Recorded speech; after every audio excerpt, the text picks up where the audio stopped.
What's up, everybody, and welcome to BioS3 Raw TV. Today we're going to talk about theory and practice. Okay, we're going to do this with a little story I call The Astronaut. Okay, now this is a story that I created to hammer home the point of there's a difference between theory and there's a difference between practice. Now, let's back up and go with the astronaut story first, so that we can draw the parallel to what we're doing now.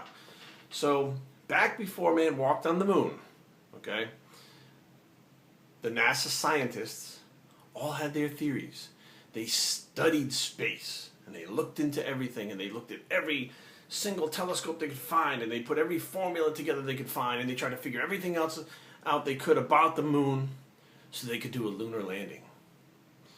So then they had to say, well, we have to find some people who are willing to take the theory that we have and put it to the test, which may kill them. We don't know for sure, because we've never done it before, if it's going to work, but we have a theory on how this is going to work. Okay, so then you had those brave astronauts of the first astronaut mission to the moon, and they take off and everything goes, as planned, pretty much. And even the NASA scientists are like, they're high-fiving each other side of mission control. That, oh yeah, this is awesome. You shut this message off right here. Like, this is awesome. Holy shit, it worked. It worked. They got off the ground. They got off the ground. They're in orbit. You weren't sure about that either? Okay. So they have these theories. And the astronauts, they land on the moon in the modular. And the first guy gets out of the space thing and he steps on the moon. And he says the great thing, this is one small step for man, one giant leap for all mankind. And right then and there, we had been to the moon.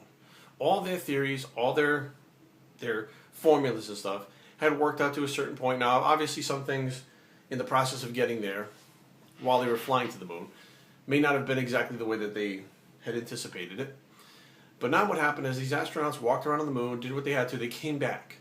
And now what happens is they take the theory that they had and then the experience, okay, of the astronauts, and they listened to the astronauts and they told them the experience. And they have said, well, you know what, the moon's surface is not like this, it's actually like this. And it's actually not that hard to walk. So you thought it would be harder, it's not that hard to walk. And they listened to the astronauts and they said, huh, okay, now we know. So the next time we send someone, we know this, and then those people will go further and we'll study more with them. Then they'll come back and give us information, and that's how it works.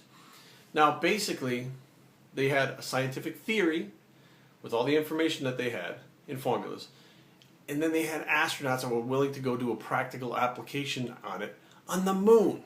Okay? That is very comparable to what's going on with this bodybuilding stuff.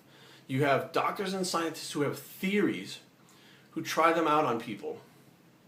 Then the people give them feedback based on what they learned, what did or didn't work based on their theories.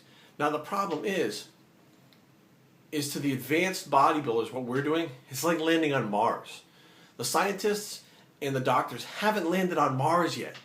So what happens is us who are in the bro scientists who are out there exploring Mars come back and say, this is like this. And they go, no.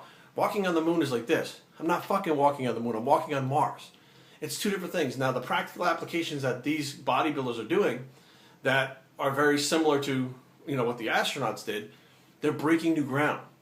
And this is why I can't understand why so many people will take their scientific theories that are based on one thing, that are based on like average people or obese people or whatever it is, and try to apply them to advanced level bodybuilders and athletes. It's not the same thing.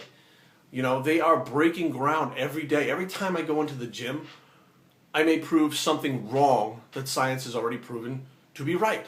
You cannot gain muscle on a caloric deficit. I've done it. Okay, so now I'm the astronaut that goes back and says, I did it. But nobody wants to listen.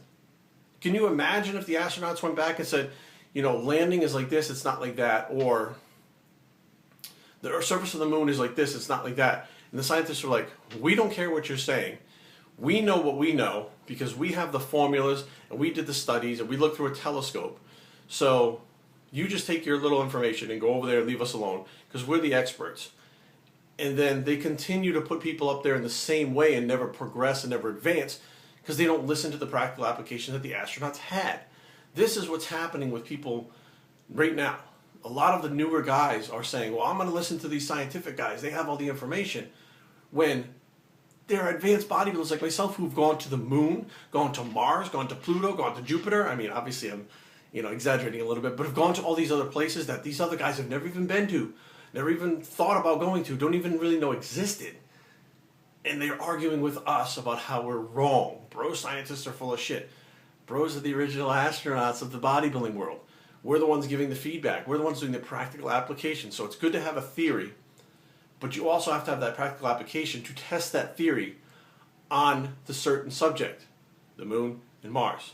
Two different things. This whole aesthetic thing, where you're doing the intermittent fasting, flexible dieting, and advanced level bodybuilding, the moon and Mars. That's what it is. Two different things, and we're clashing together because they're trying to tell us we're doing it wrong. We're telling them, fuck you, no, we're not. And we're not even telling them they're doing it wrong. We're telling them if they want to be huge, they're doing it wrong. And they're telling us like we're doing it wrong all the way around when we're two separate planets. So I hope this kind of like sheds a little light with my little story on what's really going on with these clash of the bros and clash of the science guys and clash of the aesthetic guys and all this and the mass monsters and stuff. It's two different things. Everybody's arguing, but the bottom line is we have gone further out into space than those other guys have. So maybe, just maybe, we might know things that they don't know yet. BioStraining@gmail.com. Leave comments down below. www.biostraining.com is the blog. I'm BioS3 and I approve this message. And we're out.